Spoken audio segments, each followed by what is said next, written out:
Welcome everyone. Looking forward to starting another discussion. As you know, these interviews are looking at the experience of many of the high profile names around the world of epilepsy.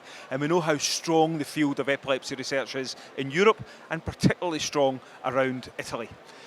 Absolutely delighted to have the chance today to have a discussion with Professor Simona Lattanzi, initially born in north of Italy, working from Ancona. And Simona's been notable, a great role model, very influential epileptologist, but actually a lot of her work in national and international networks. And there are a few aspects to her work around epilepsy I think would be very worthwhile covering and hopefully prove inspirational to a lot of our junior researchers. Simona, thank you so much for coming along to speak to us today. I realise this is a time when you're very busy with your work with the ILAE. I think first of all the main question is, what made you want to become a neurologist and what made you want to do epilepsy? Okay, first of all, thank you very much for the invitation. It is a great pleasure and honor, I would say, to be here this afternoon. So, very good question. So, very important issue in the selection of the activities when I completed my primary and secondary studies was, now what can I do? And so, I always liked the medical science, and in particular, I have always been fascinated by how the brain can work. So, the activities of the work of the brain, and to understand how neurons that can interact with each other in a very connected way can produce wonderful things, has the language and the cognitive functioning and the memories, all the dreams. And I think it's really wonderful to look at what the human produce, art, music, buildings, and after all, everything comes from the brain and how the brain works. And so all the reality exists as much as the brain works. So I think I have always been fascinated by this concept, and so I selected neurology as the main area of specialty for this reason.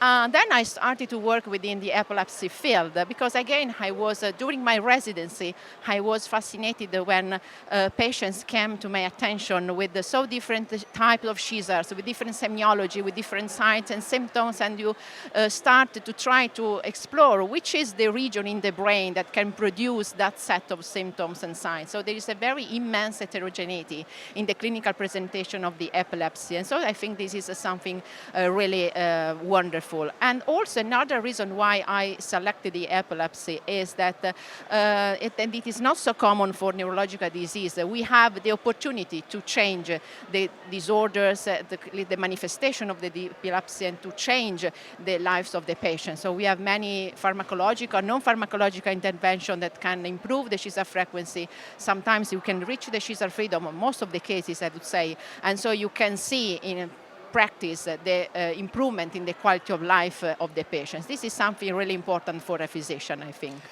I think that's interesting, and this has come out from some of our discussions. The thing about epilepsy, unlike other neurological conditions, is it's paroxysmal. So you get these long periods of being normal, and then the function becomes abnormal. And that's a challenge for physicians. Would you think so? It is a challenge for the physician. I think there are several challenges in the epilepsy field. One is to identify the epileptic area, which are the areas. Absolutely, it's not so easy in many cases. We have other challenges maybe for the futures, because nowadays where drugs able to intervene and modify the frequency of the seizures, but so far we are not able to target the epileptogenesis, so the processes that lead a brain after an insult to develop unprovoked seizures, that is the epileptogenesis. So far we have no molecules that in human beings are able to modify the epileptogenesis. We have good evidence in preclinical studies, but of course translation to human beings is absolutely challenging. So far we have no evidence about any actual medication, but in the future I think that we'll move toward this direction. Do you get a sense in the world of epilepsy, both in clinical care and in research, do you think there's more hope than there was 10 or 20 years ago? Do you think there's a feeling of optimism about epilepsy Yes, research? I think we have to be optimistic because things change over the past decades and the past few years. With new drugs, of course, but close, no, so we have new drugs, but not so different from the other medication. That is a point. But at the same time, we also have a new molecules, a new approach to target these diseases. One that I mentioned at the very beginning of the development is the anti-epileptogenesis trials. But we are in more advanced stages of the research and the clinical practice about the use of drugs able to modify the disease course. For example, in an easier form of the epilepsy, a single gene epilepsies, we are trying already with new drugs, or not necessary traditional drugs, but for example, gene therapies or other approach that can significantly impact the basis, the biological basis of the epilepsy. One of the questions that I often like asking people working in epilepsy, can you tell me, when was the first time you saw someone have a seizure? And how did that affect you when you saw that? When I saw the patient, do you mean? A patient or a bystander or someone in a shop or in school? When was the first time you saw epilepsy in its face? So, of course, we have to look at the seizure. We have to look very in detail to the phenomenon that you are looking, because there are also some acute manifestations that are seizures, but there are other similar manifestations, acute episodes that are not seizures. So, of course, we have to collect all the data in the semiology, in the duration, that can allow the physician to identify if it is actually a seizure or non-epileptic event. And once that we are sure that is, of course, seizures, we have to try to identify which is the cause of the epilepsy, if it is a symptomatic seizures or there is other condition that may predispose the patients to have other seizures. Because one concept is that one seizures does not necessarily equal epilepsy. So we have in two different scenarios. Seizures are not the synonymous of epilepsy, of course. And had you any experience of epilepsy before you went into medicine? Is this something you'd come across in the outside world before being a medical student or before being a doctor? No, I have never been experienced before. Right. So, Right. I mean, I think one of the things that I've come across before is people who've witnessed epileptic seizures and how it makes them feel, and then when they go on to learn about epilepsy, that first experience has lived with them and has informed their practices. Is that something that's come to you? Yes, of course. Another issue that you mentioned, when if seizures occur, we have to also our primary aim is to try to stop the seizures, to prevent the consequences the seizure. But this is another concept that we have to explore better. So seizures usually, in most of the cases, terminates alone. So we do not have to intervene necessarily with the drug. So we have provide some optimistic information after all to the patients, to the caregivers, that of course we have to pay attention to avoid harms due to the seizures, but in most cases the seizures are not by themselves problematic. Of course, the causes can be different. Looking to your own experience, your own work in epilepsy, one of the things that's apparent is you've worked very hard with the ILAE, looking at classifications and some of their commissions. Tell us about that work. Do you find that rewarding? So the ILE, as well as all the scientific organizations, also at national or international levels, I think are really important, because they can standardize the definition, the clinical practice, and can give advices around the world, which is the best optimal management of all patients with epilepsy, and provide the best evidence with the best treatment, and provide information how to treat any individual cases, because this is another concept of the epilepsy. There is no epilepsy, but there are several epilepsies, and so each patient is different. So it is important to understand in which kind of epilepsy we can put that patient, in which type of syndromes of epilepsy and seizures and so on. And so I think that the International League Against Epilepsy can provide a very useful guidance for all the clinicians on how the clinical practice should be, what to have to follow. And if some of our junior researchers are keen to get involved in work with ILAE and classifications and commissions, what's the best way? What advice would you give them to help them do this? to help young doctors get involved? Absolutely. I think I also agree with you that there is a great enthusiasm across the young, and not only the young epileptologists, and it is absolutely of paramount importance to support this enthusiasm. So in many cases, these international guidelines, also I speak for my country, the Italian League Against Epilepsy, as well as the European Academy of Neurology and all the others, the ELE, are very open to the young resources, to the young neurologists and epileptologists who want to contribute. So absolutely, I also invite everyone who has the enthusiasm to contribute to the development in the field to apply to be involved in the different section of the international or national societies. It does strike me that the ILAE is very inclusive. They're keen to get lots of different countries, lots of different ages. Do you think they're inclusive, the ILAE? Yes, I think that after all it is an inclusive society, so all the countries are represented. There is a good balance between young and not young neurologists, epileptologists, so I think there is room for everyone who wants to work that can offer his support or her support, and it is welcome, absolutely. Obviously the history of Italy in epilepsy, through the ages has been huge, and a huge contribution to academic work in epilepsy has come from Italy. Who has inspired you in your career? Really, a very good question. So yes, there is a sort of mentors. He has never been actually my mentor, but it is like he was.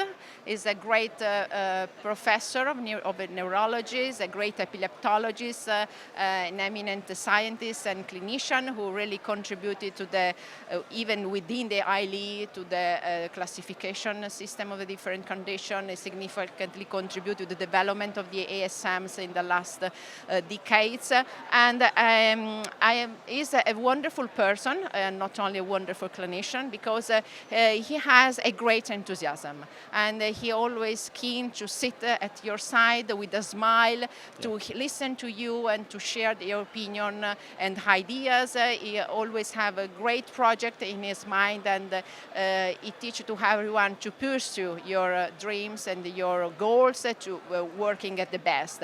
And he teach me a lot, and I hope that in the future he will teach me more again and more.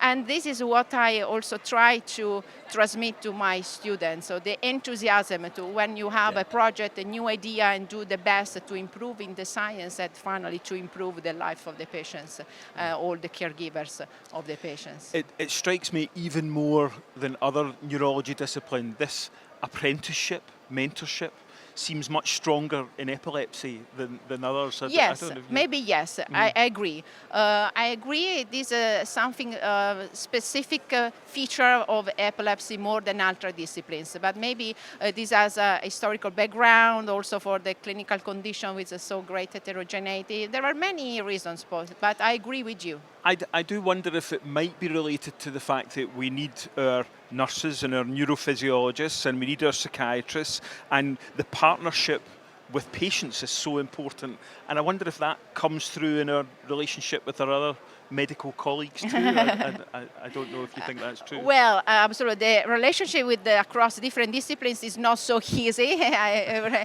overall, generally speaking, but absolutely in the epilepsy it is mandatory to have a good relationship with the with neurologists and not epileptologists, with the radiologists, geneticists, with the neurophysiologists, with every different figures, the nurses, of course, as well for the clinical management of everyday clinical practice, and of course also with the association of the patients and the caregivers, because it is a very complex disorders. The epilepsy are complex disorders, and we need the efforts of many different subspecialties to characterize at the best which is the condition that affect that patient to able to improve his condition. I get a sense that patients are far more active partners now than they were 10 or 20 years ago. Would Yes. you agree with that? Absolutely. This is another change in the paradigm of the management of the epilepsy. There is, fortunately, I say, there is the much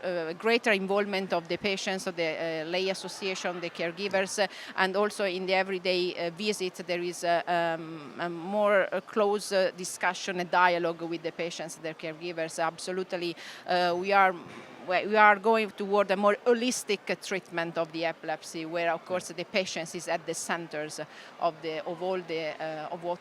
everything we do, and so the patient absolutely is increasingly getting role as it is right. And also a much stronger recognition that epilepsy is more than intermittent seizures, that there are problems in between the seizures. And I think as a profession we're now beginning to recognise this and deal with it. Would you agree, or do you think we've still got some work to do in the intervening problems in between seizures? Well, of course, epilepsy is just in its definition is the recurrence of seizures that cannot be predicted when they occur. So, of course, this is within the definition of the epilepsy. We have seizures, then we have period of remission without seizures, but in any case, the patient still remain epileptic. Yeah. So we have to every time continue the treatment. And another issue that epilepsy is not seizures, it's not synonymous of seizures and vice versa, but I would say that epilepsy is a more complex condition. Epilepsy includes seizures, but also all the other comorbidities, and these comorbidities continue even during the periods of remission of seizures. So the patients remain with the epilepsy with all its associated comorbidities, psychiatric comorbidities, and other conditions. And we have to look again in an holistic approach and way to the patients in all his dimensions, not only seizures. Absolutely. When you look at your time in research, and you've published enormous numbers of papers, what's been the biggest obstacle in your research? What do you find most difficult, or what makes your heart sink about research? Very good question. So thank you very much for the congratulations for the load of publication. Yes, this is my one of my preferred activities. But I think that the major delusions or problems come from the clinical practice. So the greater delusion is not when a paper has not been accepted or some studies has been terminated. Not different, but I think the greater delusion is when you see a patient in your clinic and you say that you can do nothing to improve his or her condition, because despite treatment, despite surgery and everything else, the patients continue to have seizures. So this is the great delusion that you may have, at least in my opinion. And I think one of the challenges, and it can sometimes be overbearing, is trying to keep the patient and the family optimistic, always to keep trying and keep on the side of safeness with the treatments, you know. Absolutely. Yeah. You have to never give up. Yeah. You have to always to discuss with the patient, the caregiver, that there are new possibilities and we will have other possibilities in the future. So to avoid any discouraging approach, any nihilism, we have to be proactive and motivated to explain that there are new opportunities with the good safety and tolerability, and so never give up. When you look at your epilepsy research career and the work that you've done in the organisation and the patient organisations, do you have any regrets in your epilepsy career? Anything that you wish you'd pursued further, or anything that you'd taken further at all in your research? So I think that I think there are several goals and targets for the future. So I have done a good job. I think nothing to regret, but maybe we can work even more. I work hard, but maybe sometimes we can work even harder, although the days has 24 hours, of course, we know. But we have to pursue the goal to improve the quality of life of the patient. So I think this is the major goal, and sometimes you may regret, for example, if you have a mixed diagnosis of the epilepsy, you have made some error in a mistake in the clinical practice. So this is something that we have to try to avoid. What do you do away from work? What allows you to de-stress and take yourself onto other places? Well, when I don't want to work, I Yeah, say. yeah. Well, usually I like to walk alongside the sea. I have the lucky to live in a very nice small town, just very close to the beach and the palm and the sea. And it is wonderful to walk, mainly in the winter and not in the summer when there is full of tourists and very crowded and you have not place to put your bike. But during from September to June, it is fantastic and relaxing to walk and to run on the beach. Absolutely.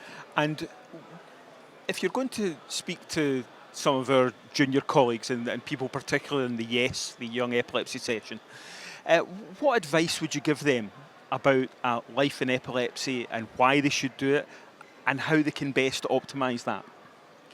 What can I suggest? Yeah. I think that again that we have to believe in our dreams. I think that we have to think something that can really change the clinical practice. So when the young epileptologists started to see their patients, I think it is quite normal that mainly at the beginning and also after all, you have so many questions and you ask to yourself and to your professors why this thing is so, and you have of course to try to find the solution, the explanation of everything you see and you are not able to understand yet, and to work hard for that and bring every time great enthusiasm for the good for the patients.